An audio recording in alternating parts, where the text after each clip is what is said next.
Honestly, the only place it's hitting is right on that very edge. That's it. I'm impressed.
And that barrel is pretty much sitting in the middle now, left and right. It's hugging that real tight on that little straight cut. Tighter on this side than this side. I'm still not quite there yet. Okay, the barrel, there's no black touching. There's some right here at the very little notch where the barrel screws into the receiver, and also right here where the screw hole goes.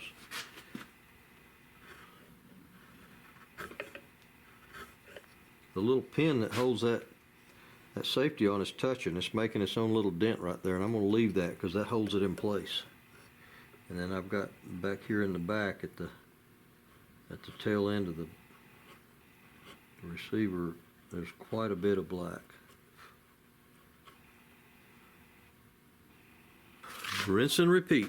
I'll be back in a little bit. Alright, I've spent a relatively short amount of time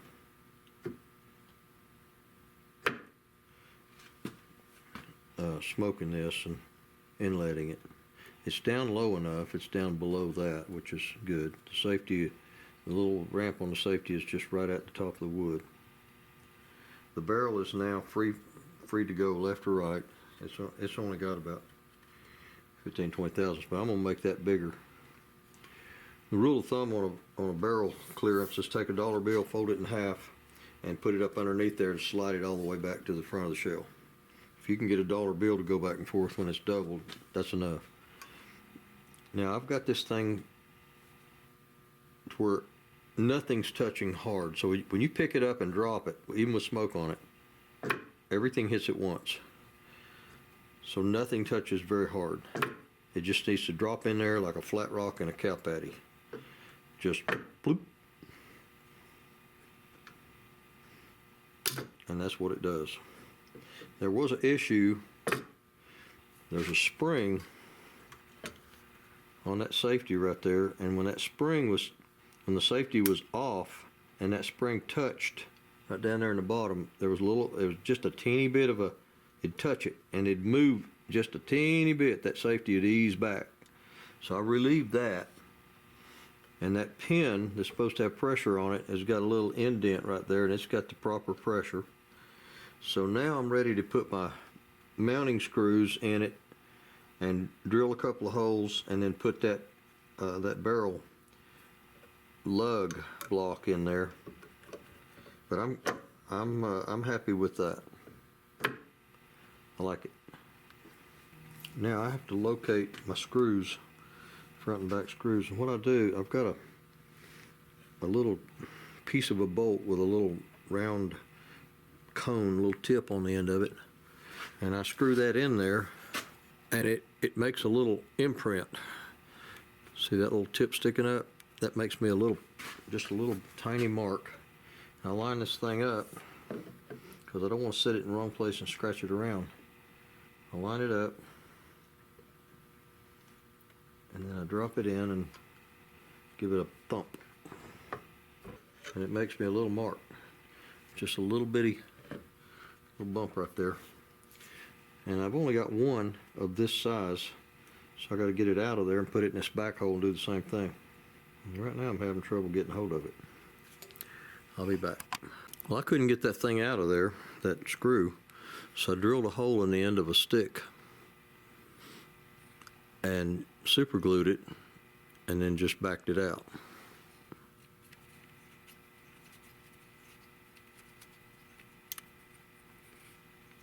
This hole, you can see it from the top, so it's not so hard to get it in and out of there. It's really sticking down too far. I don't like it because I can't get it down as close to where it actually goes. But I think it'll be okay. See, it leaves me a little bitty dent. Just a little, you can't even see it from there. That's all I need. See that little dent right there? That's all I need. Then I can set up and drill those holes, and they are perpendicular to this surface. So when I put them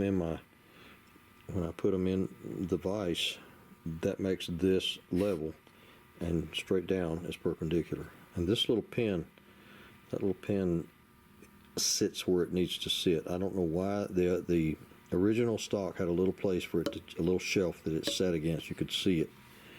I got those holes drilled on those points. Now if it's accurate, if everything is the way it should be, those holes should be on the center line. That center line that I marked all the way around the stock when I started, those holes should be in the middle of that center line.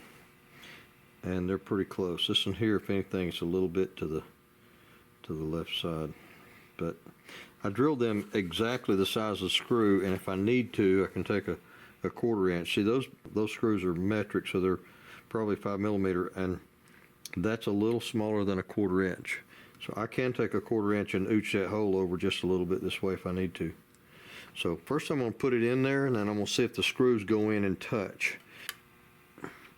Okay, what I've done is I borrowed the back screw, which is longer, and I put it in the front because right now this wood is oversized.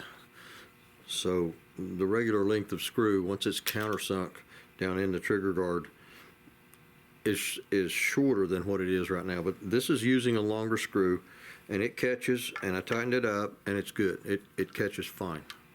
The back hole comes out up here on top.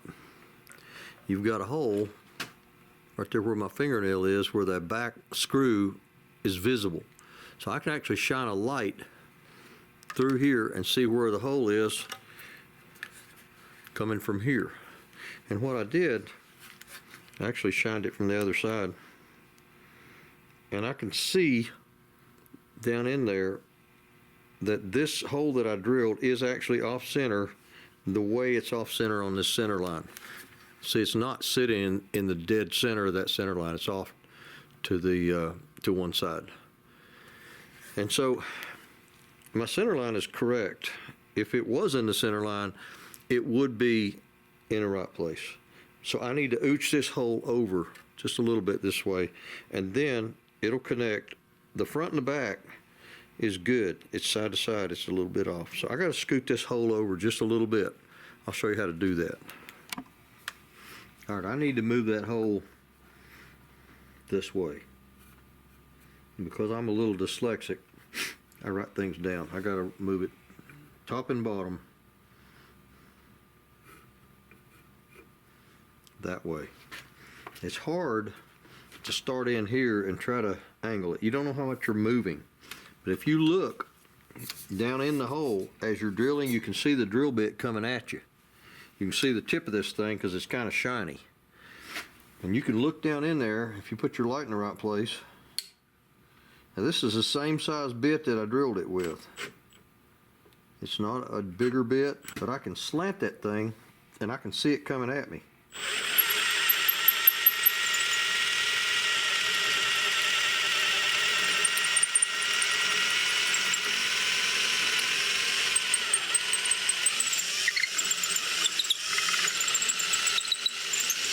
This is a process called ooching.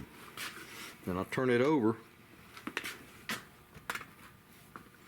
And I'll do it again from this side, and I can actually just shift the entire thing. I can shift it over by drilling towards myself.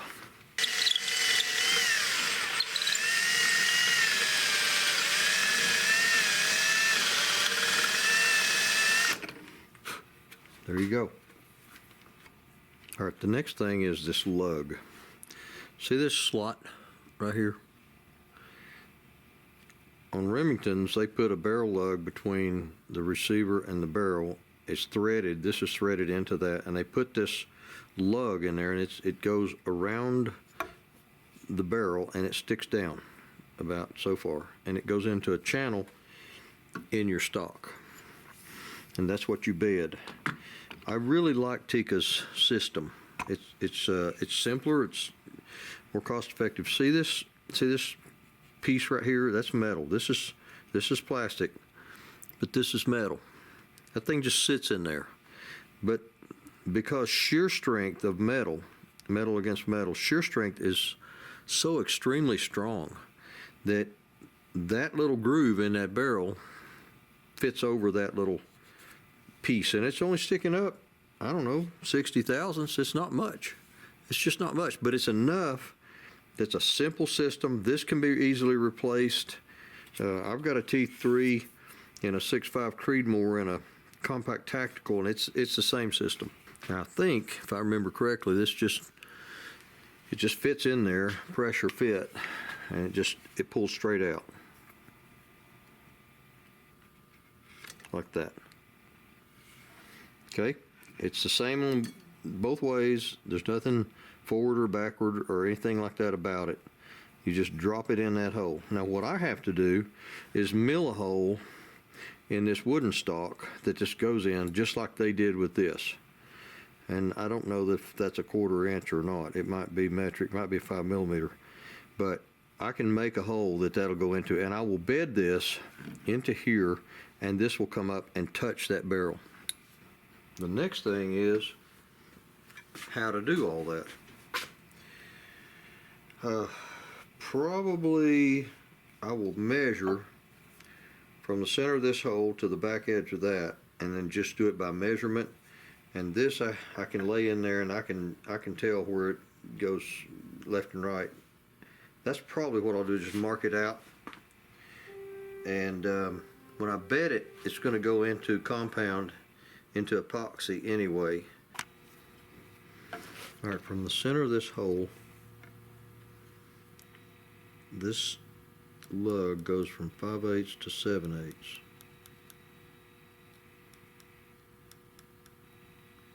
And it is not standard. It's not 1/4 inch. It's about 14 thousandths less than a 1/4 inch. So it's some sort of metric, but that's where it goes. And the side to side on this thing is about from there to there, give or take, something like that.